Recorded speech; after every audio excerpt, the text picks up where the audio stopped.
L'histoire d'Eminem, c'est l'histoire d'un enfant perdu, un enfant solitaire, qui en réalité n'avait pas d'autre choix que de réussir. Son histoire a été remplie de défis personnels, une vie de famille chaotique ou encore du harcèlement scolaire. Avant de devenir Eminem, le petit Marshall Mathers a dû parcourir un long chemin en accumulant beaucoup de haine en lui. Mais au fil des années, il va gravir les échelons de la scène musicale à Détroit pour parvenir à devenir une vraie légende du rap.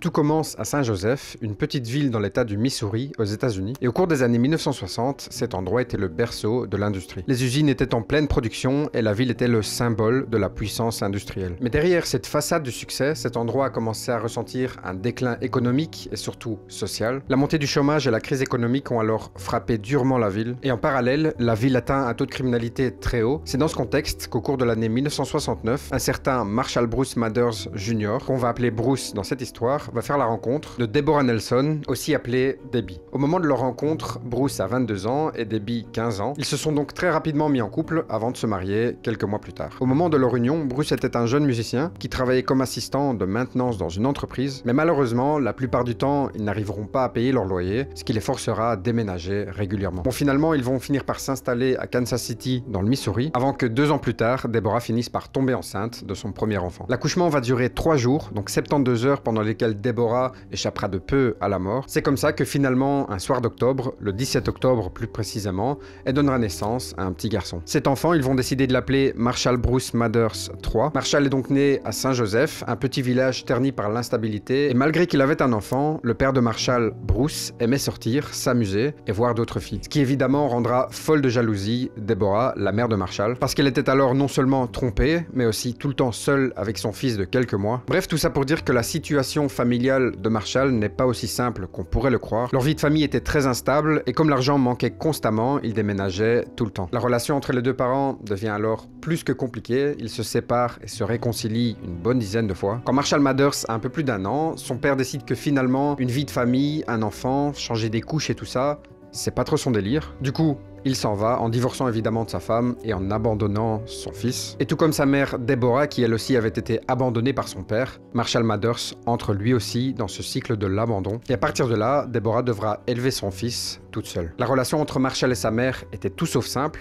parce que Deborah voulait en réalité tout contrôler de la vie de son fils. Au fil du temps, il a donc accumulé de la haine envers sa mère, parce qu'il comprenait tout simplement pas pourquoi sa mère préférait prendre sa dose de drogue plutôt que de s'occuper de son fils. Il a donc grandi comme ça en tant que fils unique dans la pauvreté, mais surtout auprès d'une mère toxicomane. Puis on arrive en 1981, et en janvier de cette année-là, à l'âge de 8 ans et demi, un événement va le traumatiser à vie. Il sera violemment agressé, presque battu à mort et humilié dans les toilettes de son école par un groupe plus âgé dont le leader était un certain D'Angelo Bailey. Après l'avoir tabassé, le groupe est parti en courant, le laissant alors pour mort après avoir tapé sa tête contre le rebord des toilettes. Suite à cette agression, il a dû être placé dans un coma artificiel pendant 1 semaine, et pendant plusieurs mois après ça, il souffrira d'amnésie et de dommages cérébraux. Évidemment, sa maman Deborah a tenté de poursuivre l'école en justice, mais l'affaire sera finalement classée sans suite. Malgré ça, Marshall Mathers va quand même finir par prendre sa revanche sur D'Angelo Bailey, mais ça, c'est pas pour tout de suite. On arrive à présent en 1984, Marshall a 12 ans, et pendant plusieurs années, lui et sa mère vont faire plusieurs allers-retours entre Saint-Joseph et Détroit, pour finir par s'installer une bonne fois pour toutes à Détroit. Ils habitent alors très proche d'une rue nommée 8 Mile. En gros, 8 Mile, c'est une rue qui est divisée en 2 parties, le côté sud et le côté nord. On a donc d'un côté la communauté noire défavorisée, et de l'autre on a la communauté blanche qui eux aussi sont pauvres. Et ce qui est particulier avec Marshall, c'est qu'à ce moment-là, il habite du côté des noirs. Mais du coup, dans ce quartier, la coexistence entre blancs et noirs est très compliquée, et Marshall se faisait en réalité constamment tabasser en rue, et ça notamment à cause de sa couleur de peau,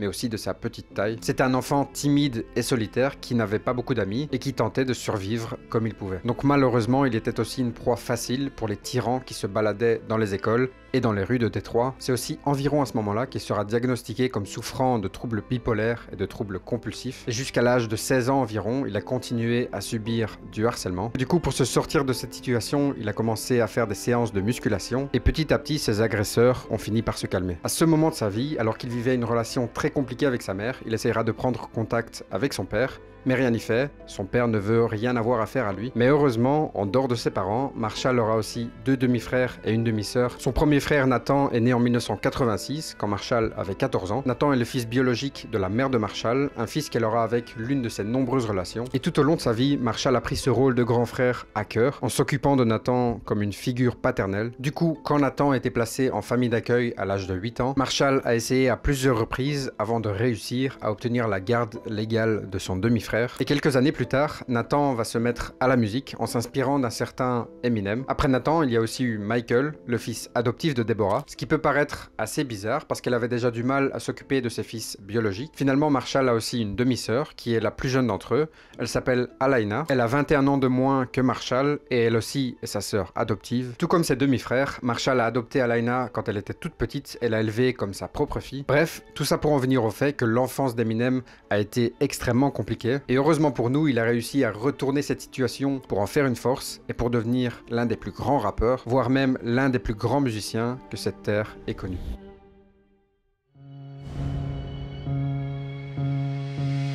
Alors qu'il n'a que 13 ans, Marshall commence à s'intéresser à l'écriture et il écrit alors principalement des scénarios. À ce moment-là, son rêve, c'est de devenir dessinateur de bande dessinée. À cette période-là, il s'entend très bien avec son oncle, Ronnie, qui n'a en réalité que 2 mois de plus que lui. Et c'est quand il aura seulement 14 ans que son oncle va lui faire découvrir un monde qu'il ne connaît pas du tout, le hip-hop. Il va commencer par lui faire découvrir le rappeur Ice-T avec notamment le single Reckless. Il va alors aussi commencer à danser en apprenant le breakdance pour se tourner ensuite vers la musique. Comme ça, avec une vie pour le moins chaotique, le jeune Marshall a commencé à écouter de la musique, beaucoup de musique et surtout du hip-hop. Peu de temps après ça, Marshall commence à son tour à rapper, principalement avec un de ses seuls amis, Mike Ruby, et rapidement ils adoptent chacun un nom. Pour Mike ce sera Manix et pour Marshall ce sera M&M, en référence aux initiales de son nom, Marshall Mathers. Et plus tard, il modifiera ce nom pour en faire Eminem. Quand Marshall a eu 18 ans, un événement va tout faire basculer dans sa vie. Son oncle Ronnie, qu'il considérait comme son frère, s'est suicidé d'une balle dans la tête, et c'est précisément cette partie de sa vie qui sera l'une des plus compliquées à gérer, parce que tout simplement le pilier dans sa vie venait de quitter cette terre. Donc il était vraiment au plus mal à ce moment-là, et pour couronner le tout, au lieu de lui remonter le moral, sa mère va l'accuser en disant que c'est à cause de lui que son oncle s'était suicidé, parce qu'il aurait soi-disant manqué un appel. Des reproches qui vont certainement rien arranger à la situation qui est déjà assez compliquée comme ça. Mais donc, à partir de ce moment-là, Eminem était prêt à tout pour réaliser son rêve, et pour réaliser le rêve de son oncle, devenir rappeur. Les premiers artistes qui l'ont influencé étaient Ice-T, les Beastie Boys ou encore NWA. Marshall a alors commencé à enregistrer des cassettes dans le sous-sol de sa maison, et la vie du jeune rappeur va prendre un tournant lorsqu'il va faire la connaissance de Deshaun Holton, aussi connu sous le nom de Proof. Proof, c'est un rappeur qui a commencé sa carrière vers la fin des années 80 et qui était déjà devenu un personnage central de la scène rap de Détroit, notamment parce qu'il animait des open mic de hip-hop. En gros, ce sont des événements où les artistes ont la possibilité de présenter sur scène leurs performances en utilisant un micro ouvert à tous les participants. Et les open mic organisés par Proof ont permis à de nombreux artistes de se révéler. Logiquement, Marshall et Proof sont alors devenus amis et au fil du temps, ils sont même devenus inséparables. Dès qu'ils arrivaient à avoir un peu d'argent de poche, ils se rendaient tous les deux chez un disquaire local pour acheter des disques ensemble. Tout ce qui était dans la partie hip-hop du magasin, il l'achetait, peu importe de qui ou d'où ça vient. Mais au fond de lui, Eminem était quand même persuadé qu'il pouvait faire beaucoup mieux que tous ces rappeurs. Et même si à ce moment-là, il est encore au lycée, Eminem fera tout ce qu'il faut pour qu'on puisse découvrir son talent. L'objectif est très clair, participer à un maximum de battles rap en freestyle. Au fur et à mesure du temps, tous les samedis, il se rendait au concours qui était organisé au Hip Hop Shop, un lieu emblématique du rap à Détroit. Et même si au tout début, il se faisait huer par le public qui voyait un petit blanc venir tenter sa chance, après quelques mois d'entraînement, il rappait tellement bien et tellement rapidement que les adversaires n'avaient en réalité aucune chance. And everybody be like, I'll battle you, man, I'll battle. I'm like, you can't battle me. Why don't you battle him? And they be like, oh, the white boy, ah, I'ma kill him, I'ma kill him. Then he'll come out, bust a rhyme, I swear. He'll do this rhyme so fast. It's gonna take some. Everybody in the face like.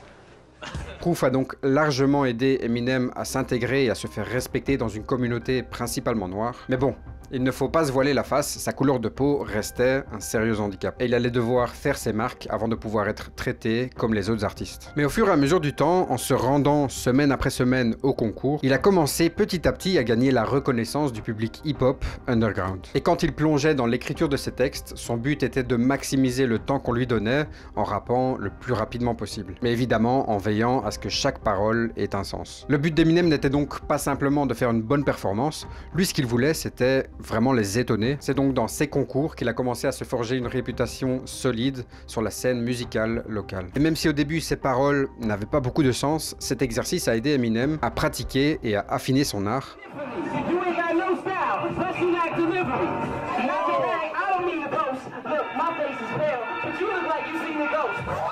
De cette façon, son style unique a rapidement attiré l'attention de différents groupes de rap, des groupes qui voulaient tous recruter le petit blanc qui rappait plus vite que son ombre. Je rappelle que tout ça, ça se passe pendant que Marshall continue d'aller à l'école, et ce sera d'ailleurs aux alentours de cette période-là qu'un jour, une jeune fille qui répondait au nom de Kimberly et qui avait fugué de chez ses parents s'est présentée au domicile de Marshall et sa mère en demandant si elle pouvait rester vivre avec eux. Bon, ça peut paraître bizarre dit comme ça, mais la mère d'Eminem va immédiatement accepter vu qu'elle a toujours voulu avoir une fille et Kim est alors resté chez eux pendant quelques temps. Et même si au tout début Kim et Marshall se considéraient vraiment comme des frères et sœurs, au fil du temps ils ont commencé à s'aimer et ils ont même fini par se mettre en couple. Et finalement, après avoir raté son année 3 fois de suite, Marshall a décidé d'abandonner ses études à l'âge de 16 ans. Il va leur faire des petits boulots à droite à gauche pour aider sa mère à payer les factures, mais malgré ça, la relation entre Marshall et sa mère ne s'arrangeait pas vraiment, c'était même plutôt le contraire, ils s'évitaient constamment. Et les meilleurs moments pour Marshall, c'était quand sa mère partait jouer au bingo. Parce que pendant quelques petites heures, il pouvait allumer la chaîne stéréo et se mettre à écrire ses chansons. Et l'outil principal de Marshall à ce moment-là, c'est évidemment le dictionnaire. Suite à ça, la carrière musicale d'Eminem va enfin pouvoir débuter,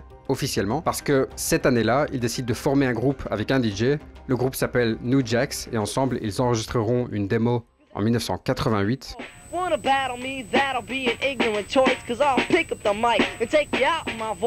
Mais en réalité, tout au long de sa carrière, Eminem a rejoint plusieurs groupes. Il a d'ailleurs aussi fait partie d'un groupe nommé Soul Intent. En gros, il tentait des choses en espérant que ça fonctionne. Quelques temps plus tard, Proof et Eminem vont sortir ensemble un EP qui va marquer le début de la collaboration entre ces deux artistes dans le monde de la musique.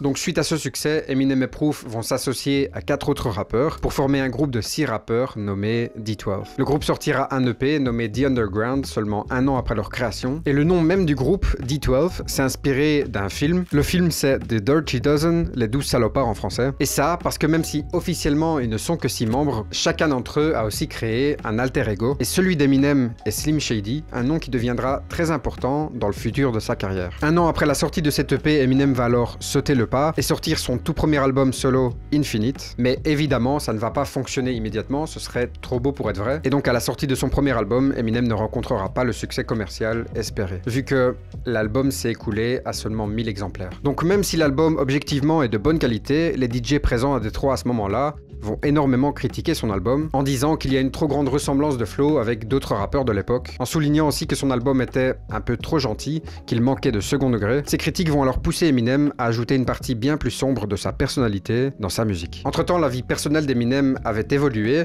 et autant dire qu'elle aussi était marquée par des difficultés. En grandissant aux côtés de Kimberly Scott dans le mobil-home de sa mère, Eminem a commencé une histoire d'amour avec Kim en 1989 alors qu'ils sont tous les deux encore des adolescents. Leur histoire d'amour a été marquée par des hauts et des bas, qui sont d'ailleurs souvent une source d'inspiration dans les chansons d'Eminem. Finalement, Kim est tombée enceinte et a donné naissance à leur fille, Hailey. À ce moment précis, Eminem a décidé qu'il allait réussir là où son père avait échoué, en élevant sa fille de la meilleure manière possible. Une promesse qu'on retrouvera d'ailleurs plus tard dans certains morceaux. Suite à ça, ils ont déménagé pour habiter dans un quartier où la criminalité était omniprésente. À ce moment-là, Eminem jonglait entre une carrière musicale naissante et un emploi en tant que cuisinier pour un salaire minimum. Mais malgré ça, il faisait tout son possible pour subvenir aux besoins de sa famille, en travaillant parfois même 60 heures par semaine. Et pourtant, la relation entre Kim et Eminem était très loin d'être stable. Après avoir été viré de son poste en tant que cuisinier, Eminem va se retrouver sans travail. Du coup, à ce moment-là, le problème principal du couple, c'était l'argent. ou plutôt le manque d'argent, et ce sera alors une période très compliquée qui lui apportera énormément de problèmes de santé. À ça vient s'ajouter des luttes avec certaines drogues pour finir par une tentative de suicide après la sortie de son premier album qui a été une énorme déception pour lui. 3 mois plus tard, Eminem sera forcé de retourner avec sa femme et sa fille Hailey dans le mobil-home de sa mère, une situation qui va encore un peu plus aggraver les choses. Kim et Marshall vont alors finir par divorcer quelques années plus tard en 2001, et toute cette période compliquée de l'enfance à la vie d'adulte formera les bases de la vie d'Eminem. Une vie remplie de défis qu'il devra surmonter pour parvenir à devenir un jour l'une des figures les plus influentes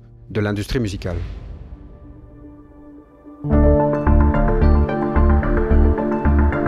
Suite aux nombreuses critiques reçues sur son premier album, Eminem est plus que motivé pour les faire taire sur son deuxième. Donc au lieu de baisser les bras, il va alors commencer à écrire des chansons sans arrêt pendant plusieurs mois. Et c'est cette période qui va réellement forger la personnalité de son alter ego, Slim Shady. Parce qu'après l'enregistrement de ces morceaux, il va commencer à sérieusement se faire connaître avec la sortie de son EP nommé Slim Shady. Et en gros, un EP, c'est un mini-album qui contient 4 à 6 chansons. Et donc pour la toute première fois de sa carrière, Eminem introduit le personnage de Slim Shady comme personnage principal dans ses compositions. Pour résumer Slim Shady en quelques mots, c'est une sorte d'alter ego sadique et violent qu'Eminem a décidé d'adopter après s'être fait critiquer sur son premier album. Comme on le trouvait trop gentil, Eminem a décidé de ne plus être ce rappeur sympa.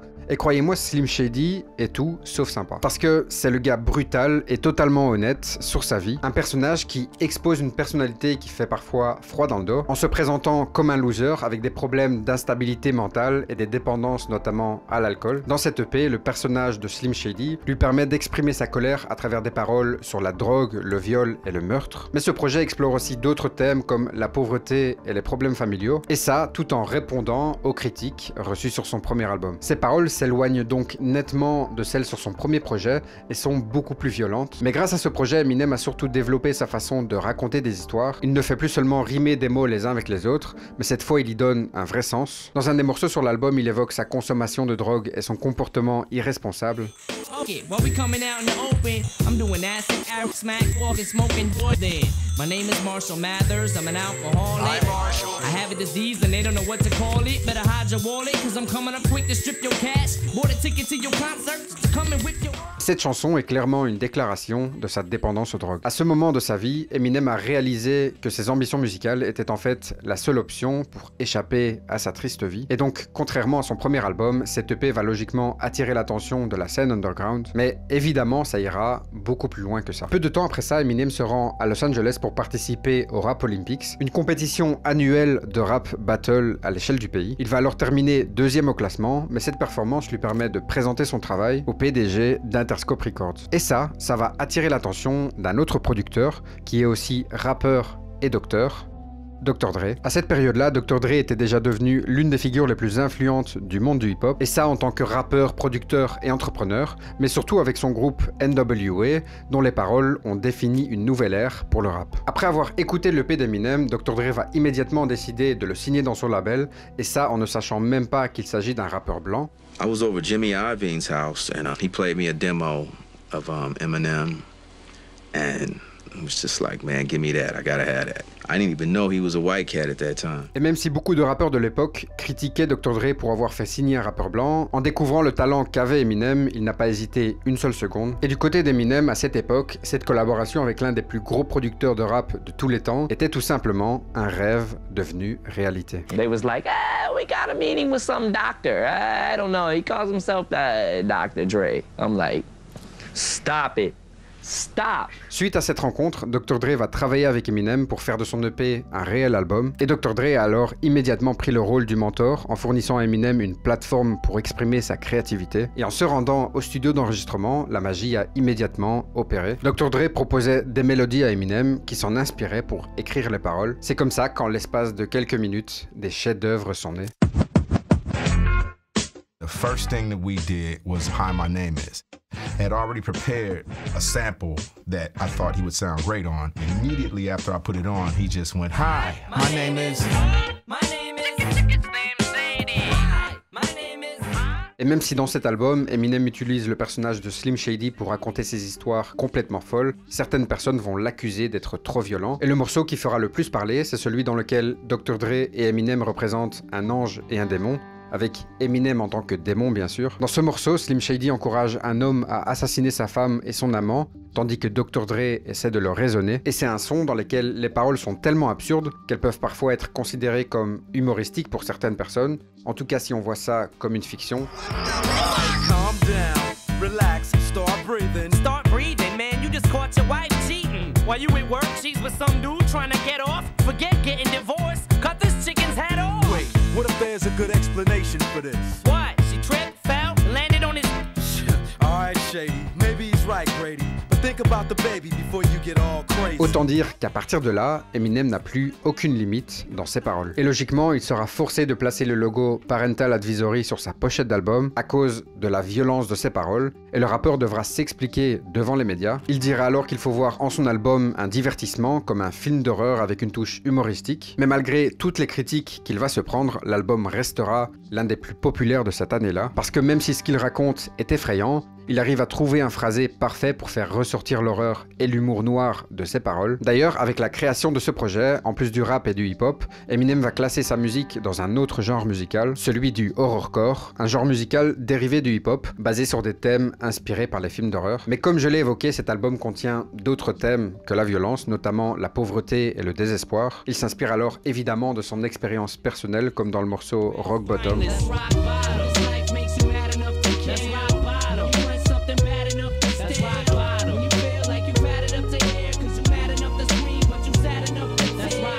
De cette façon, après la sortie de cet album et en l'espace de quelques mois, Eminem a changé de statut en passant de jeune rappeur underground à célébrité, ce qui lui permettra d'entamer sa première tournée cette année-là. Il finira alors aux Grammy Awards de l'an 2000 en remportant le prix du meilleur album rap. Évidemment, cette soudaine popularité changera radicalement son style de vie, et tout ça grâce à une collaboration avec Dr. Dre, une collaboration qui au départ est vue comme improbable, mais qui au fil des années sera considérée comme l'une des plus réussies de l'histoire du hip-hop. Parce que cette alliance a été la base de la création de nombreux hits, des hits qui vont alors faire beaucoup plus que simplement marquer l'histoire du hip-hop.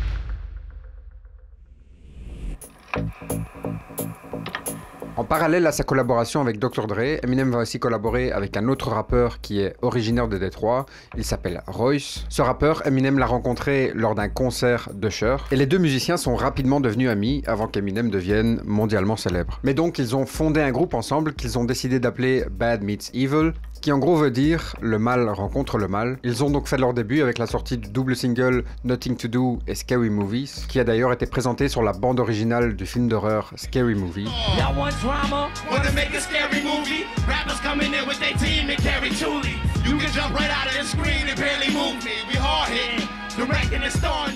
Mais rapidement, le duo a fini par se séparer après un différend entre Royce et des membres du groupe D12. Et à cause de ça, ou grâce à ça, ça dépend de comment on le voit, Jay-Z et Eminem ont créé ensemble Renegade, une chanson qui est l'une de mes chansons préférées de ces deux artistes. Mais il s'agit donc d'une chanson qui à la base devait être chantée avec Royce et non pas avec Jay-Z.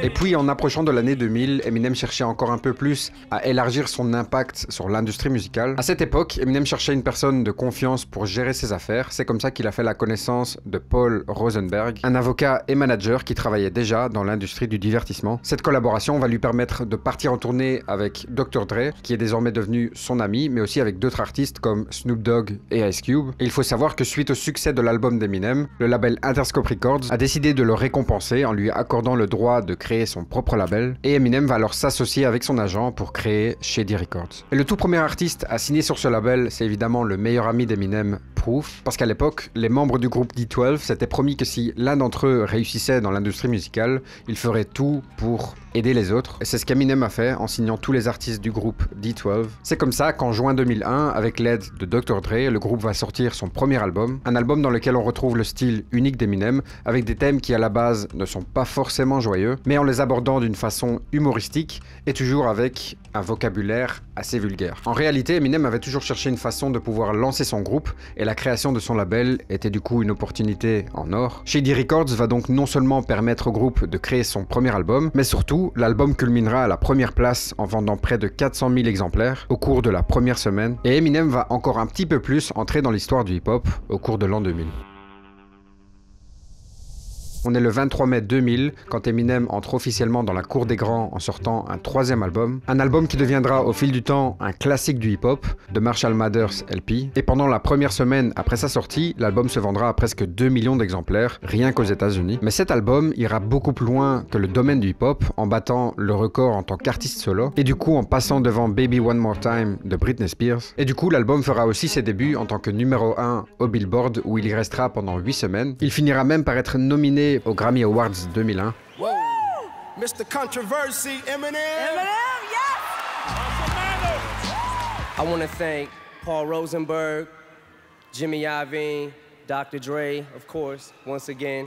Thank you, sir, and my little girl, because without you, I wouldn't be here tonight. Thank you, baby. Daddy loves you. Avec plus de 30 millions de copies vendues dans le monde entier, il est probablement aujourd'hui encore considéré comme l'un des meilleurs albums de la carrière d'Eminem. Pour la promotion de l'album, Eminem avait sorti le single The Real Slim Shady, un son qui a très rapidement cartonné aux États-Unis, mais pas que. The Real Slim Shady a atteint la 4e place au Billboard, ce qui a fait de ce morceau-là le plus populaire de la carrière d'Eminem jusque-là. Il a remporté plusieurs prix, dont les MTV Video Music Awards. Le jour de la remise des prix, la chanson a été interprété par Eminem, entouré de tous ses sosies. Mais en réalité, à la base, ce son n'était même pas prévu dans l'album. Parce qu'Eminem et Dr. Dre ont créé ce morceau seulement quelques heures avant sa sortie. Sinon, cet album présente aussi des morceaux un peu plus introspectifs, avec des réflexions sur son succès, sur sa vie de famille et sa relation à l'argent. On a par exemple le morceau The Way I Am, une des rares chansons qui présente un ton beaucoup plus sombre et émotionnel. Elle a principalement été écrite pour exprimer le côté négatif de la célébrité, le fait qu'Eminem ne puisse par exemple pas sortir en public et vivre une vie normale à cause de ses fans. Mais certaines paroles font aussi référence à des moments tragiques, comme le massacre de Columbine, une fusillade où 2 jeunes étudiants ont tué 12 autres élèves et un prof dans une école. Parce qu'il faut savoir qu'à un moment donné, Eminem et Marilyn Manson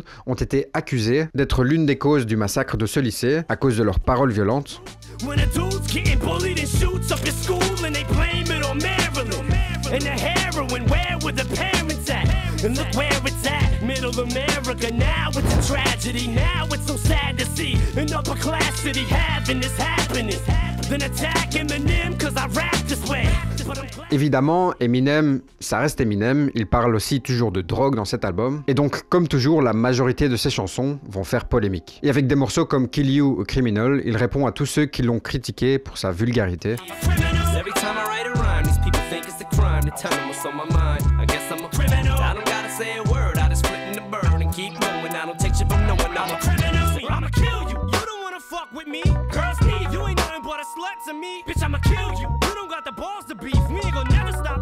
Mais ce sera pas la seule chanson qui fera parler d'elle. Parce qu'une autre chanson sur l'album aura aussi un impact sur la vie d'Eminem. Cette fois, plutôt dans le sens positif, parce qu'elle va mettre tout le monde d'accord.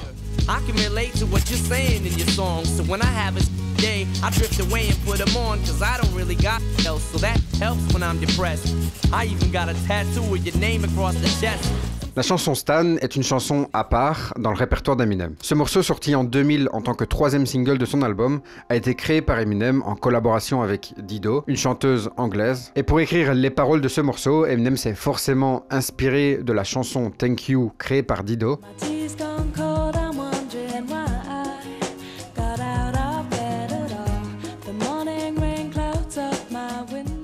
La chanson raconte en gros l'histoire de Stan, un jeune garçon qui est le plus grand fan d'Eminem, un fan qui écrit constamment des lettres à Eminem et qui le considère un peu comme un membre de sa famille. Rapidement, on se rend compte que Stan est en réalité obsédé par le rappeur et devient de plus en plus frustré et en colère lorsqu'il n'a pas de réponse de la part de son idole. Jusqu'à en arriver à un point où Stan révèle dans la chanson que sa petite amie est ligotée dans le coffre de sa voiture pendant qu'il s'approche d'un pont pour se suicider en tuant par la même occasion sa petite copine. Cette partie du morceau fait en grande partie référence au morceau Bonnie and Clyde sorti sur l'album précédent. Et finalement, dans le 4e couplet, on entend Eminem répondre aux lettres de Stan.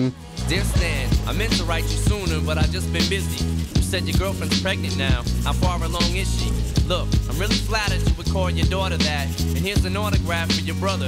I wrote it on the starter cap. Inutile de préciser que ce son a remporté énormément de prix, notamment pour son clip qui en réalité est un court-métrage. Et au fil du temps, le terme Stan est devenu un terme d'argot internet désignant un fan extrêmement obsédé par quelque chose ou quelqu'un. Au fil du temps, cette chanson est donc devenue l'une des plus emblématiques de la carrière d'Eminem. Et le 3e album d'Eminem a donc largement influencé le rap américain au début des années 2000, tout en le propulsant comme vraie légende du rap.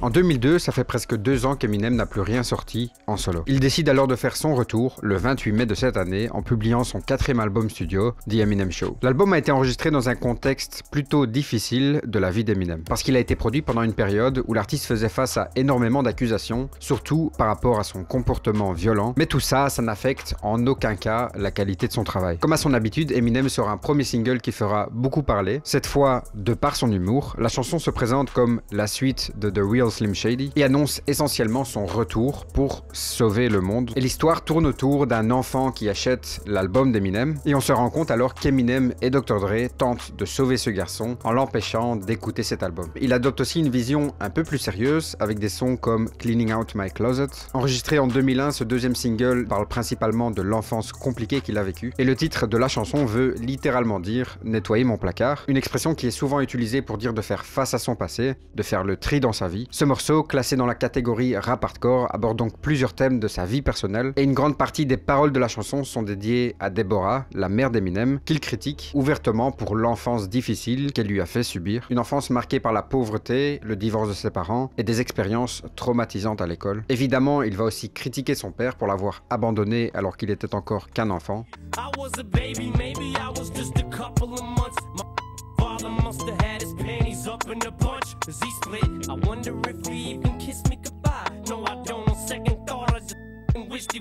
Cette chanson est remplie d'émotions avec des paroles crues et authentique, mais en utilisant parfois un ton agressif pour exprimer ses sentiments. Et dans le clip de la chanson, on suit un enfant qui représente une version jeune d'Eminem. Évidemment, la chanson a eu un impact sur la culture populaire, en attirant l'attention sur les défis personnels et familiaux auxquels peuvent être confrontés même les célébrités. Et l'album a quand même reçu des critiques positives, notamment par rapport à sa vulnérabilité et par rapport à sa franchise, en montrant du coup qu'Eminem n'a pas peur de partager ses faiblesses avec son public. Et il aurait pu s'arrêter là, mais ce serait mal connaître Eminem parce qu'il va sortir 3 singles de plus. Le premier d'entre eux est Superman, et quelques années plus tard, il révélera que la chanson traite, dans une certaine mesure, de sa soi-disant relation avec Mariah Carey, mais ça, on y reviendra un petit peu plus tard. Et le dernier single sorti par Eminem sera le morceau Business, un son qui parle logiquement d'industrie musicale, et donc de business. Bien sûr, en dehors de ces singles, sortis pour la plupart après la sortie de l'album, d'autres sons sur l'album connaîtront aussi un grand succès. Et probablement l'une de mes chansons préférées sur cet album, c'est My Dad's Gone Crazy, une chanson en collaboration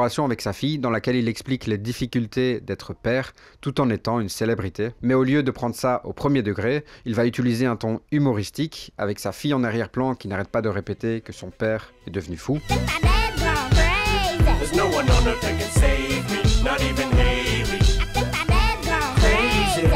Et c'est donc tout à fait normal que ce son ait très bien été accueilli par les fans, parce qu'il offre aussi un regard personnel sur la vie de l'artiste en tant que père. À cette période-là, Eminem est donc devenu bien plus qu'un simple rappeur, et il changera encore un peu plus de statut en commençant une carrière dans le cinéma. Parce que le 8 septembre 2022, Eminem va surprendre tous ses fans en étant à l'affiche du film 8 Mile, un film dramatique dans lequel Eminem fait ses premiers pas au cinéma en jouant le rôle de Jimmy. Jimmy, c'est un ouvrier qui rêve de devenir rappeur et qui vit au nord de Détroit avec sa mère alcoolique et sa petite sœur Lily. Pour percer dans le monde du rap, Jimmy participe à des battles organisés par son ami, et dans ces duels, il est principalement confronté à des rappeurs noirs, mais le petit problème, c'est que Jimmy, il perd assez rapidement ses moyens. En gros, malgré son énorme talent pour le rap, il doute de son potentiel, et tout l'intérêt de l'histoire, c'est de savoir s'il parviendra à surmonter ses peurs pour espérer un jour atteindre son rêve. Et on remarque rapidement que le film contient énormément d'éléments autobiographiques de la vie d'Eminem, parce que tout d'abord, on suit la vie d'un rappeur blanc à Détroit, donc il y a le contexte géographique et économique, mais surtout, certaines personnes dans le film peuvent directement être liées à des personnes de l'entourage d'Eminem. On a une mère alcoolique, un père absent, ou encore un meilleur ami qui organise des battles de rap. Le film connaîtra évidemment un grand succès critique et commercial, en rapportant aujourd'hui près de 400 millions de dollars. Autant dire que ce film a marqué une génération dans le domaine du rap. La chanson Lose Yourself est née quand Eminem a créé la bande originale du film en 2002. Les paroles ont évidemment été entièrement écrites par Eminem lui-même, et la chanson résume d'ailleurs l'histoire du personnage dans le film. Lose Yourself est devenu le premier single d'Eminem à atteindre la première place du Billboard.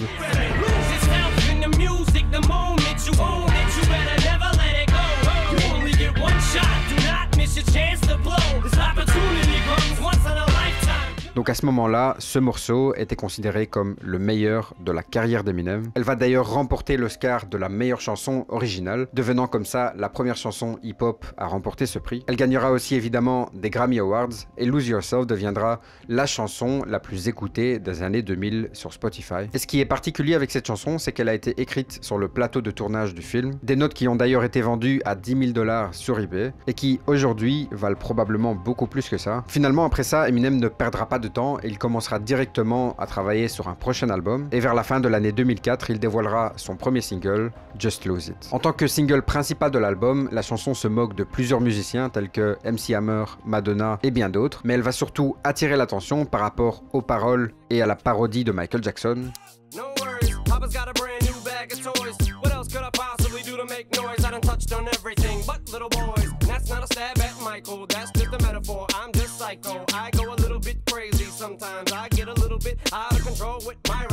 Que ce soit des accusations de viol sur mineurs, sa chirurgie esthétique, ou du jour où les cheveux de Michael Jackson ont pris feu pendant le tournage d'une publicité Pepsi, Eminem l'attaque absolument de tous les côtés. Et une semaine après la sortie du clip, Michael Jackson va réagir en disant qu'il trouvait ça dénigrant. I've never met Mr. Eminem, and to have him, I've always admired him, and to have him do something like that was pretty painful as an artist to another artist.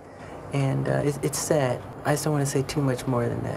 But he should be ashamed of himself, what he's doing. Autant dire qu'Eminem a su faire parler de son projet avec ce premier single. Mais bref, en dehors de tout ça, il faut savoir qu'Eminem est aussi un très grand fan du rappeur Tupac. Il a d'ailleurs produit une grande partie de l'album Tupac Resurrection, un album de Tupac sorti après sa mort. You can search but you'll never find. You can try to rewind time, but in your hearts and your minds we will never die. We are forever alive and we continue growing.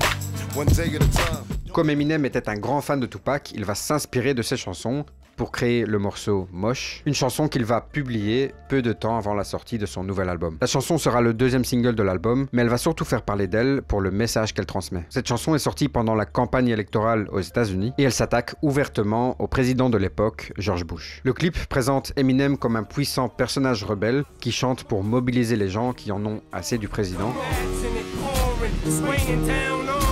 Mosh pits outside the Oval Office. Someone's trying to tell us something. Maybe this is God just saying we're responsible for this monster, this coward that we have empowered. This is Bin Laden. Look at his head nodding. How could we allow something like this without pumping our fists? Now this is our final hour. Mais ces critiques envers le président et le gouvernement ne s'arrêtent pas là, parce qu'en novembre 2004, Eminem publie son 5e album, avec comme titre « Encore ». Dans ce projet, Eminem fera à nouveau parler de lui pour des morceaux politisés comme « We as Americans ».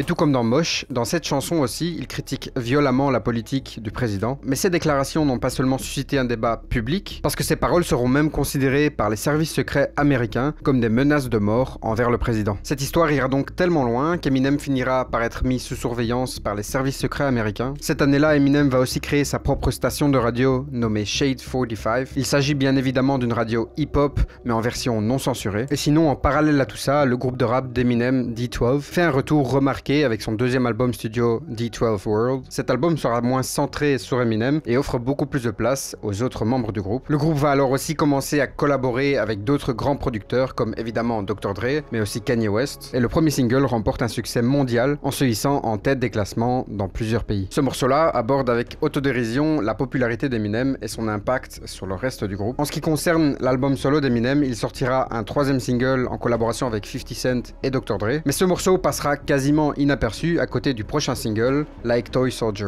Dans ce morceau, Eminem expose la métaphore des rappeurs en tant que pions, des pions manipulés par les maisons de disques et qui se font la guerre entre eux. La chanson incite donc à mettre fin à la violence dans ce milieu et le clip présente une narration visuelle intéressante. Il se termine sur des images d'autres rappeurs qui ont été victimes de ces conflits, avec notamment Tupac, Biggie, Big L et Bugs, l'un des anciens membres de D12. Ce qui est aussi marquant dans ce clip, c'est qu'on voit Proof se faire assassiner, suivi d'Eminem se rendant à son enterrement. Ce qui est une image très puissante quand on sait ce qui se passera seulement un an plus tard.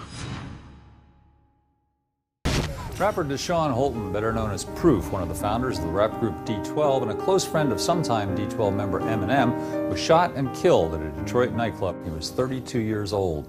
Le 11 avril 2006, Proof sera abattu après une partie de billard dans un club sur 8 Mile Road à Détroit. La partie de billard entre Proof et un certain Bender aurait dégénéré et la dispute aurait terminé par une fusillade et la mort des deux personnes impliquées. Cette nouvelle a choqué la communauté rap de Détroit, mais elle a surtout anéanti Eminem qui considérait Proof comme son frère.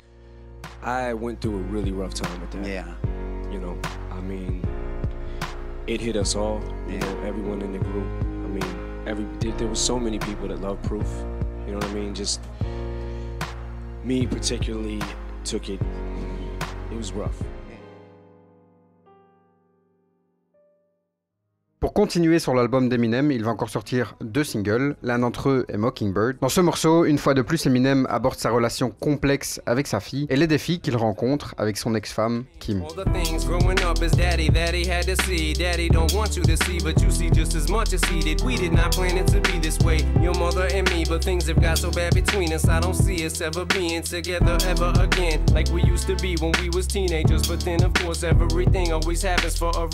Et un peu comme dans le morceau Stan, Eminem utilise un storytelling assez particulier. Au début de la chanson, Eminem évoque son mariage raté et présente des excuses à sa fille Hailey, mais aussi à sa fille adoptive, Alaina, avec du coup des paroles très personnelles. Et même si tout au long de sa carrière, il nous a habitués à une rapidité et une autorité dans ses paroles, pour ce morceau, il prend son temps et raconte l'histoire d'une façon beaucoup plus douce. Et évidemment, avec le clip, il nous embarque dans le passé en nous montrant énormément de vidéos de sa vie de famille. Mockingbird est devenue une pièce importante dans le répertoire d'Eminem, en étant surtout l'une des chansons les plus sincères. Finalement, après la distribution de l'album, Eminem a pris la décision de se recentrer un peu plus sur la production, notamment pour la création du nouvel opus de 50 Cent. Et au cours de l'année 2005, des spéculations sur la fin de carrière d'Eminem commencent à circuler. Mais après 6 années au sommet de l'industrie musicale, Eminem fait finalement son retour en décembre 2005 sous la forme d'un best-of. L'album compile évidemment les succès les plus populaires d'Eminem, mais pas que, il y a aussi 3 nouveaux singles, et le plus populaire d'entre eux sera When I'm Gone. Daddy, look what I made. Dad's gotta go catch a plane. Daddy, where's mommy? I can't find mommy. Where is she? I don't know. Go play, Haley, baby. Your daddy's busy. Daddy's writing the song. The song ain't gonna write itself. I give you one underdog, and you gotta swing by yourself. Then turn right around in that song and tell her you love her. And put hands on her mother, who's a spitting image of her. That's Slim Shady. Yeah, baby, Slim Shady's crazy. Shady made me, but tonight Shady's rockabye baby. Finalement, après la mort de son meilleur ami Proof, Eminem passera par une période de deuil très compliquée et il mettra alors 8 mois pour sortir un nouvel album de compilation. Cette fois, il s'agit d'un album interprété par plusieurs artistes de son label, Shady Records. On y retrouve évidemment Eminem et son groupe D12, mais aussi d'autres noms comme 50 Cent, Obi Trice, Akon ou encore Nate Dogg. Et pour la petite anecdote, la pochette d'album a été dessinée par Eminem en personne. Et finalement, suite à la sortie de cet album, Eminem va finir par disparaître pour un moment.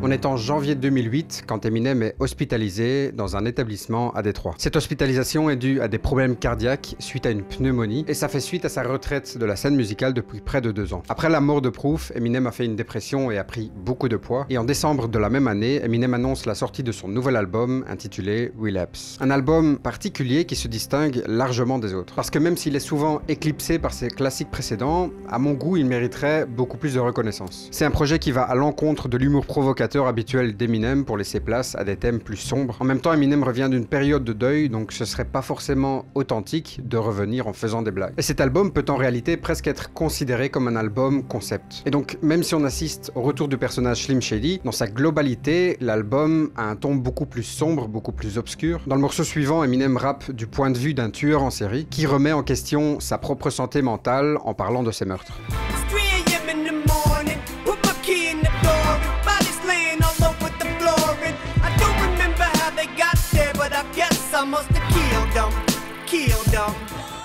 Bon, le morceau n'obtiendra pas le même succès que ses morceaux précédents, et cette chanson-là en particulier a un concept beaucoup plus sombre que la plupart des chansons sur l'album, parce qu'après ça, l'album revient tout doucement à un ton un peu plus humoristique. Mais avant la sortie de l'album, Eminem avait sorti 2 singles pour justement promouvoir cet album. Enfin, il n'a pas vraiment eu le choix vu que le son avait déjà fuité sur internet. Et le morceau en question, c'est Crack a Bottle, créé en collaboration avec Dr. Dre et 50 Cent.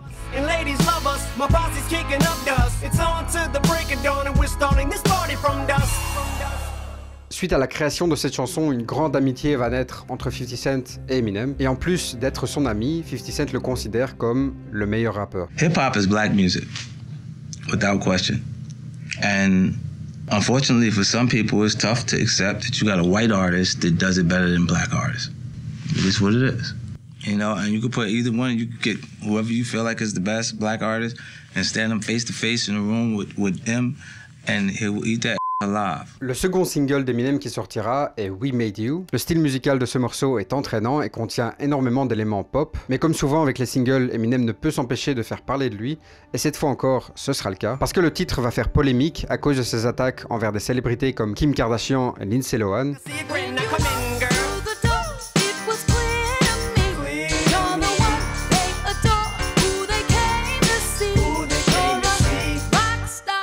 Et finalement, le dernier single sur l'album est Beautiful, un morceau qui explore les moments difficiles de la vie d'Eminem. La chanson offre un aperçu de sa vulnérabilité en parlant principalement de l'acceptation et de la rédemption.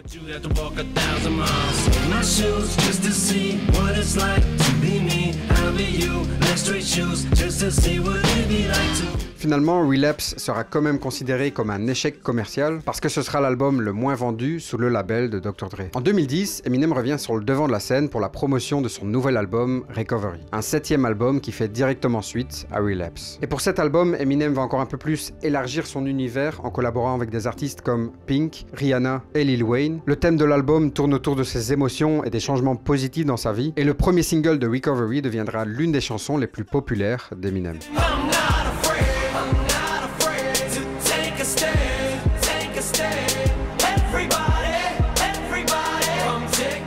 Pour ce morceau, Eminem a collaboré avec plusieurs producteurs et les paroles se concentrent sur un changement positif des expériences passées d'Eminem en mettant fin à la toxicomanie, au conflit et à la violence. Et avec presque 2 milliards de vues, la vidéo fait partie des plus regardées derrière le 2e single de cet album, un single qui, à son tour, deviendra un hit mondial.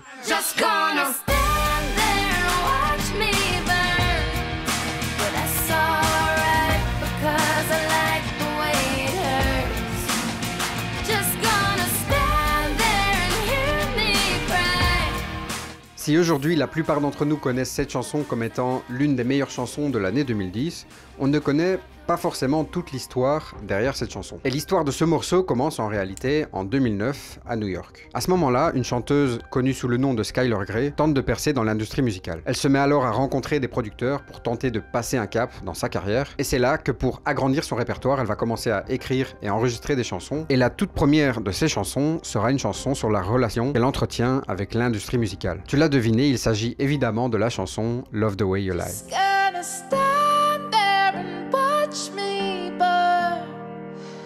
That's alright because I like the way it hurts. Peu de temps après avoir créé cette chanson, on va lui proposer de donner, ou plutôt de vendre le morceau, à Eminem pour que le rappeur puisse l'ajouter sur son nouvel album. Finalement, il a proposé à Rihanna de le rejoindre pour interpréter le refrain, et du coup, grâce au clip où on voit un couple se disputer et se réconcilier, Eminem et Rihanna ont donné un nouveau sens aux paroles de Skylar Grey. Donc ce single est finalement sorti en tant que 2e single sur l'album, et il sera l'un des plus gros hits d'Eminem. Et je sais ce que vous allez me dire. Qu'est-ce qui est devenu Skylar Grey dans tout ça? Parce que oui, elle a quand même écrit une grande partie de la chanson, et d'ailleurs il faut savoir qu'elle a été créditée dans le morceau. Ce qui veut dire qu'elle a aussi reçu un beau chèque pour sa participation, et qu'elle aussi a été nommée aux Grammy Awards. Donc voilà, c'est déjà pas mal.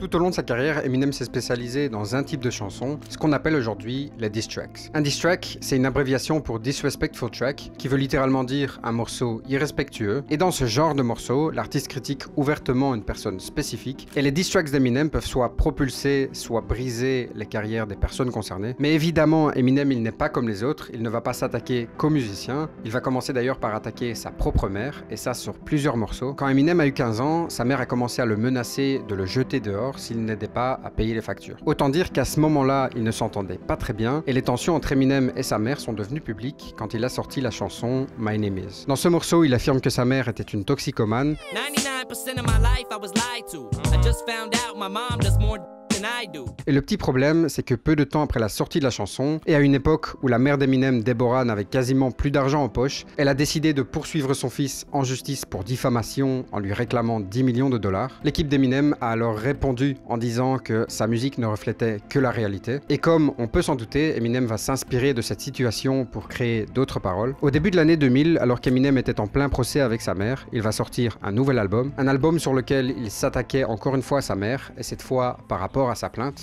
My fucking bitch mom suing for 10 million. She must want $1 for every pill I've been stealing. Shit, where the fuck you think I picked up the habit? All I had to do was go in the room and lift up a mattress. Mais en réponse à cette chanson, la mère d'Eminem va faire une chose que peu de gens oseraient faire. Elle va répondre à Eminem, ou plutôt à Marshall, en chanson. Enfin, c'est plus du slam que du chant. Will the real Marshall Mathers please stand up and take responsibility for his actions? And I'm going to close this march by saying it's not too late for change. As always, sincerely, your only mother.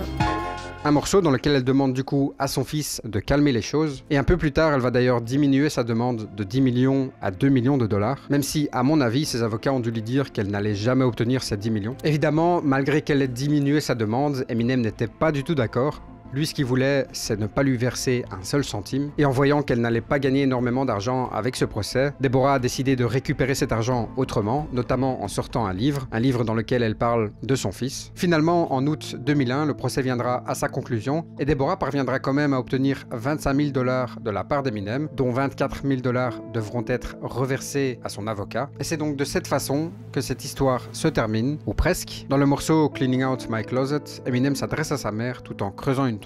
Mais ce sera surtout dans le troisième couplet de cette chanson qu'Eminem sera le plus violent avec sa mère.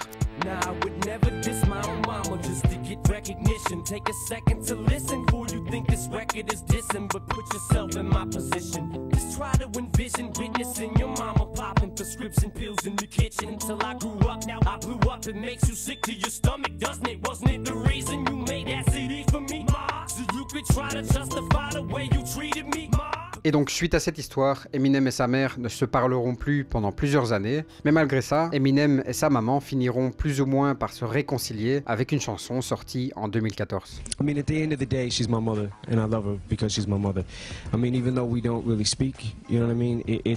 She is my mother. I do love her, and I think I got a better understanding of what she was going through or what she may be going through. Évidemment, sa mère ne sera pas la seule victime dans ses chansons, et il y a bien une personne qu'il n'oubliera pas d'attaquer. Cette personne, c'est D'Angelo Bailey, le garçon qui avait envoyé le petit Marshall Mathers dans le coma 18 ans plus tôt, et Eminem décide alors de prendre sa revanche dans son premier album. I was harassed daily by this fat kid named D'Angelo Bailey, an 8th grader who acted obnoxious, cause his father boxed us, so every day he'd shove me in the lockers. One day he came in the bathroom while I was pissing, and had me in the position to beat me into submission. He banged my head against the urinal till he broke my nose, soaked my clothes in blood, grabbed me and choked my throat. I tried to plead and tell him we shouldn't be, but he just wouldn't leave. He kept choking me and I couldn't breathe.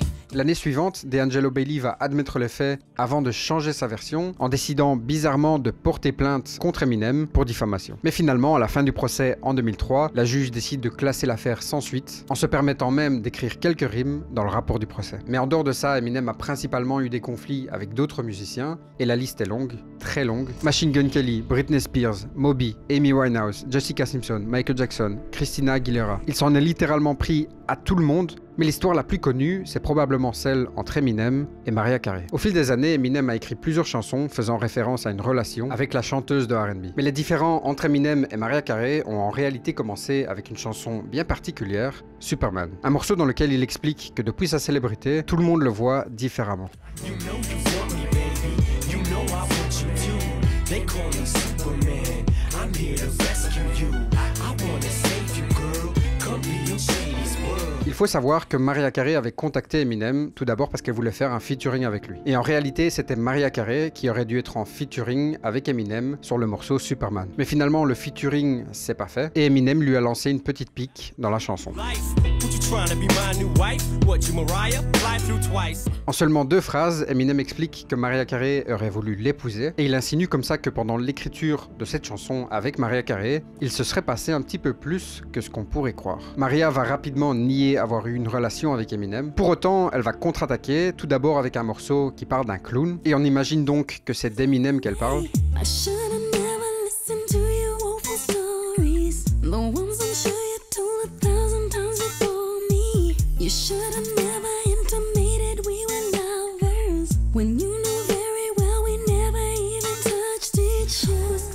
Le seul problème pour Mariah, c'est qu'Eminem, le clash, il adore ça. C'est littéralement sa passion. Et donc, il va s'empresser de lui répondre pendant un concert.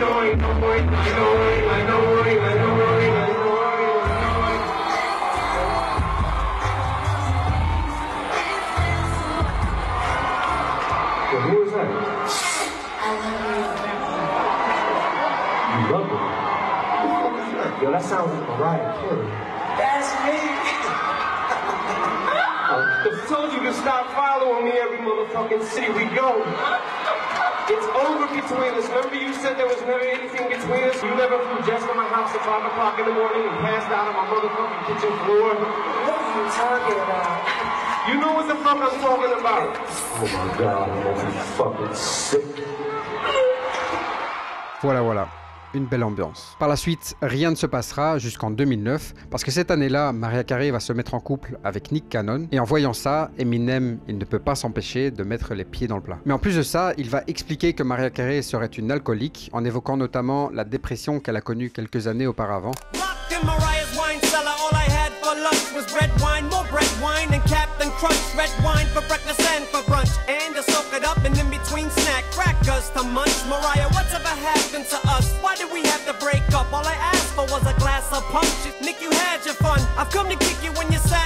C'est vrai que là, il va un peu loin, surtout si on sait que Mariah Carey ne lui avait pas répondu tout au long de ces années. Mais pour Mariah, cette attaque, c'était celle de trop, et elle va du coup décider d'y répondre en chanson.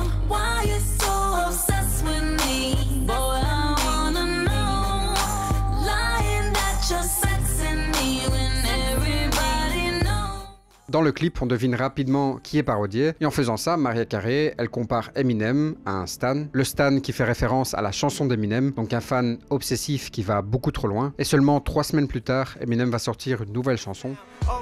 That's supposed to be me in the video with the goatee. Wow, Mariah didn't expect it to go balls out. Bitch, shut the fuck up before I put all them phone calls out. You made it my house when you was wildin' out. Before Nick, when you was on my dick and give you something to smile about. Dans ce morceau, il montre encore une fois à quel point il n'a aucune limite dans ses paroles. Et enfin, Nick Cannon, maintenant devenu l'ex de Mariah Carey, va chercher un peu de buzz en mentionnant Eminem dans quelques-unes de ses chansons. Des morceaux qui passeront inaperçus. Et c'est donc comme ça que l'histoire entre Mariah Carey et Eminem se termine. Mais ce n'est pas la seule femme avec qui Eminem aura des problèmes. Parce qu'une femme en particulier reviendra constamment dans ses chansons. Je parle évidemment de son ex-femme, Kim.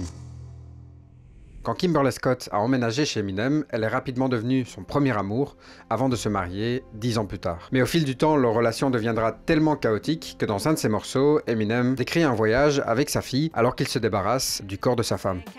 And mama said she wants to show you how far she can float. And don't worry about that little boo-boo on her throat. It's just a little scratch, it don't hurt. Her was eating dinner while you was sweeping and spilled ketchup on her shirt. Mama's messy, ain't she? We'll let it wash off in the water and me and you can play by ourselves, can't we? Just the two of us. Just the two of us. Pour résumer, il a chanté avec sa fille sur une chanson qui contient des paroles dans laquelle il assassine sa mère. Donc il va vraiment beaucoup trop loin. Ce n'est qu'une fois remise de cet incident qu'elle portera plainte contre Eminem pour diffamation. Et tout comme la mère de Marshall, Kim aussi demandait 10 millions de dollars à son mari. Mais finalement, après leur divorce, Eminem a seulement dû payer 1000 dollars par mois pour la pension alimentaire de sa fille. Mais donc on pourrait croire qu'à partir de ce moment-là, Eminem ne choisirait plus de s'attaquer à la mère de sa fille. Mais rien n'y fait, parce que dans l'album suivant, il récidivera. Et dans ce morceau-là, Eminem se met en scène en train de tuer sa femme après avoir découvert qu'elle le trompait. Don't you get it, bitch? No one can hear you. Now shut the fuck up and get what's coming to you.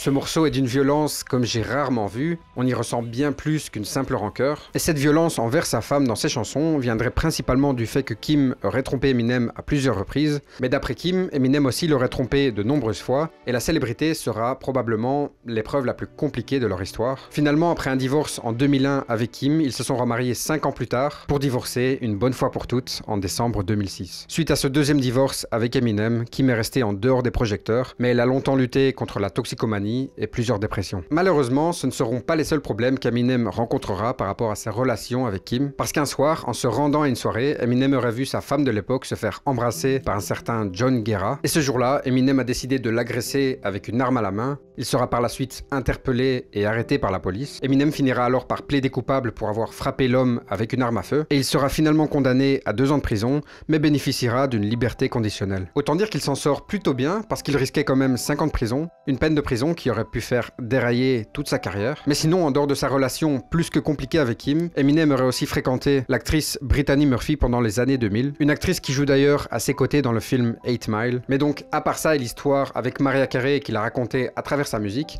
on ne sait pas grand chose d'autre sur la vie amoureuse d'Eminem. Par contre, il a souvent évoqué d'autres problèmes qu'il a connus tout au long de sa vie, notamment ses addictions, parce que malheureusement, au fil des années, la drogue, l'alcool et les médicaments sont devenus une grande partie de la vie du rappeur. Après la sortie de son deuxième album, Eminem a commencé à faire régulièrement des voyages au Mexique avec ses amis. Ils y allaient principalement pour passer de bons moments, et c'est là qu'Eminem s'est mis à consommer des drogues. À mesure que sa notoriété augmentait et que les drogues devenaient de plus en plus présentes, Eminem commençait à réaliser qu'il luttait contre une addiction. Mais malgré ça, il a toujours plus ou moins réussi à rester discret par rapport à sa consommation. Mais les choses ont empiré au début des années 2000, quand il a commencé à prendre des médicaments pour tenir le coup pendant sa tournée. Et à cette période-là, les médicaments sont réellement devenus une addiction. Si on ajoute à ça les différentes drogues qu'il prenait, ça pouvait que finir par déraper. Et à cause de ça, Eminem a dû entrer en centre de désintoxication. Il en a d'ailleurs parlé dans une de ses chansons, et évidemment, il en profitera pour attaquer sa mère. My mom loved Valium and lots of drugs. That's why I am like I am, 'cause I'm like her. Après la mort de son meilleur ami, l'addiction d'Eminem était au plus haut point, mais finalement, Eminem réussira quand même à s'en sortir en restant sobre depuis 2008.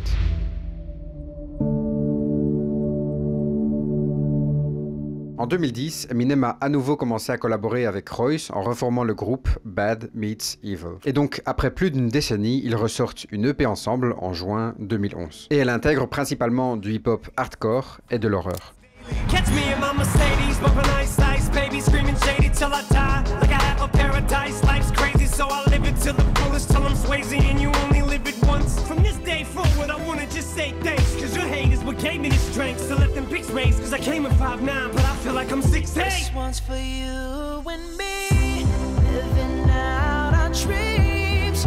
We're all right where we should be. À cette période-là, Eminem collabore donc avec plusieurs artistes, mais reste quand même concentré sur certains projets solo. Il prépare notamment un 8e album qu'il publiera en 2013. Cet album, c'est la suite de son 3e album sorti en 2000. L'album a été enregistré avec plusieurs producteurs et il comporte des collaborations avec notamment Rihanna et Kendrick Lamar. Et la sortie de l'album a été révélée en août 2013 avec la sortie du premier single Berserk. Sur cet album, Eminem a collaboré avec Rick Rubin, un producteur important dans la fusion du rap et du hard rock. C'est pour ça que dans cet album, Eminem incorpore beaucoup plus d'éléments du hard rock en plus du hip-hop. Un autre morceau qui a beaucoup fait parler, c'est Rap God. Dans ce morceau, Eminem parle de sa carrière en se comparant aux autres rappeurs et surtout en s'auto-proclamant dieu du rap. C'est un morceau un peu spécial parce qu'il est rentré dans le Guinness World Records en tant que single à succès contenant le plus de mots avec 1560 mots. Et dans le dernier couplet, Eminem rappe 101 mots en 16 secondes, soit plus de 6 mots par seconde, ce qui en fait un des couplets les plus rapides au monde.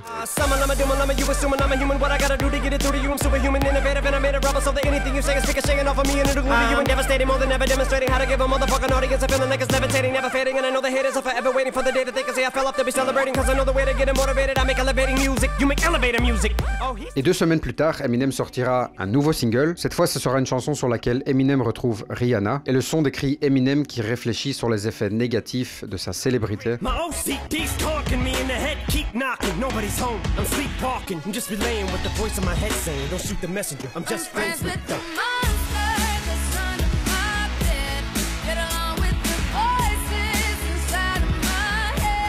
La chanson a donc connu un succès mondial en se classant 12e des charts dans 12 pays différents. Et suite à ça, l'année suivante, Eminem sortira à nouveau un album de compilation. Sur celui-là, on retrouve des artistes du label d'Eminem, Shady Records, notamment des groupes comme Bad Meets Evil, D12 et du coup Eminem lui-même. Après un freestyle qui fera le tour du monde en 2017, Eminem revient avec un nouvel album appelé Revival. Cette fois encore, Eminem va élargir ses collaborations en travaillant avec des artistes un peu plus pop. Et d'ailleurs, la première chanson sur l'album sera un single avec Beyoncé. I don't think you should believe in me the way that you do, 'cause I'm terrified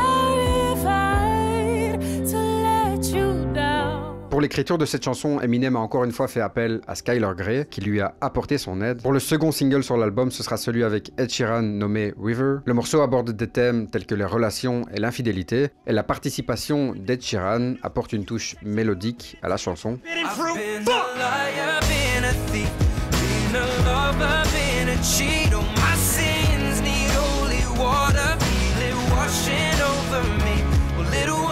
Mais évidemment, l'album ne recevra pas que des critiques positives, parce que comme à son habitude, Eminem va faire polémique. Dans certaines chansons sur ce projet, Eminem évoque les États-Unis en parlant de racisme et de liberté. C'est d'ailleurs aussi la raison pour laquelle il a choisi le drapeau américain en tant que pochette d'album. Logiquement, comme cet album parle en grande partie de politique, il recevra énormément de critiques. Et Eminem va donc vouloir répondre à ces critiques, comme toujours en musique, en sortant un nouvel album au cours de l'année suivante. Et cet album, il se nomme Kamikaze. Un album dans lequel Eminem va adopter une approche plus agressive envers certaines critiques et même certains artistes. Et pour ça, il va utiliser des flows rap rapides et des paroles plus dures, en s'attaquant directement à plusieurs artistes et en critiquant l'industrie musicale. Dans la première chanson sur l'album, Eminem aborde plusieurs sujets, notamment sa frustration par rapport à certaines critiques et l'industrie du rap.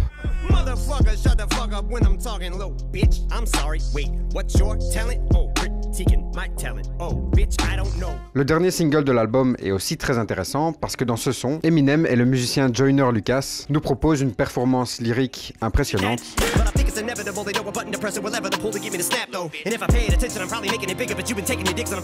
Au final, cet album a eu des critiques bien plus positives que l'album précédent. On arrive comme ça enfin au dernier album en date d'Eminem, un album qui est un peu particulier et on le remarque en réalité rien qu'avec le titre et la pochette d'album qui en réalité font référence à un autre album. Cet album, c'est un album créé par le réalisateur Alfred Hitchcock en 1958 et Eminem s'est donc inspiré autant de la pochette d'album que du concept pour créer son propre album. Et sur ce projet, il aborde à nouveau différents sujets allant de la politique à sa vie personnelle, des chansons qu'il ne va pas créer seul parce qu'il y aura un certain nombre de collaborations dans cet album. Et un morceau en particulier entrera dans l'histoire pour être la dernière chanson sortie à titre posthume pour l'artiste qui accompagne Eminem sur ce morceau, Juice WRLD. Quand le titre Godzilla est sorti, Juice WRLD était décédé depuis même pas 2 mois, et avec ce titre, Eminem battra son propre record en termes de rapidité de mots prononcés par seconde.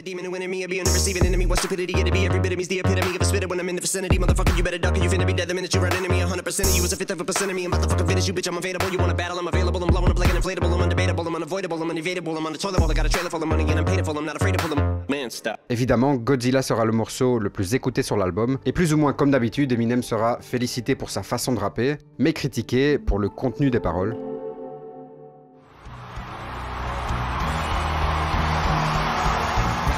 À la mi-temps du Super Bowl 2022, un show inoubliable placé sous le signe de rap se prépare. Ce spectacle a été vu en direct par plus de 100 millions de personnes. Cette mi-temps du Super Bowl fait à présent partie des meilleurs de l'histoire du Super Bowl, un moment qui vient donc récompenser la carrière incroyable d'Eminem. Aujourd'hui, il fait partie des artistes les plus vendus de tous les temps. Il a même été désigné comme artiste de la décennie en 2010. Et au final, tout au long de sa carrière, il a remporté tous les prix possibles et imaginables. Eminem est donc devenu une icône incontestée dans le monde de la musique, en révolutionnant notamment le monde du hip-hop, que ce soit en créant de nouvelles techniques de rap avec des paroles très controversées, ou plus largement en brisant les barrières raciales qui se trouvaient dans ce monde-là. Je crois qu'on peut donc dire aujourd'hui que le petit Marshall Mathers a réalisé son rêve d'enfant, parce qu'il a tout simplement réussi à changer la perception du rap et de la musique populaire à tout jamais.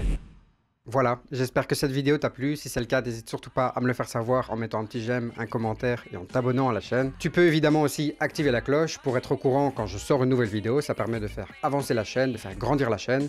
Et nous, comme d'habitude, on se retrouve très prochainement dans une nouvelle vidéo sur YouTube pour une nouvelle histoire.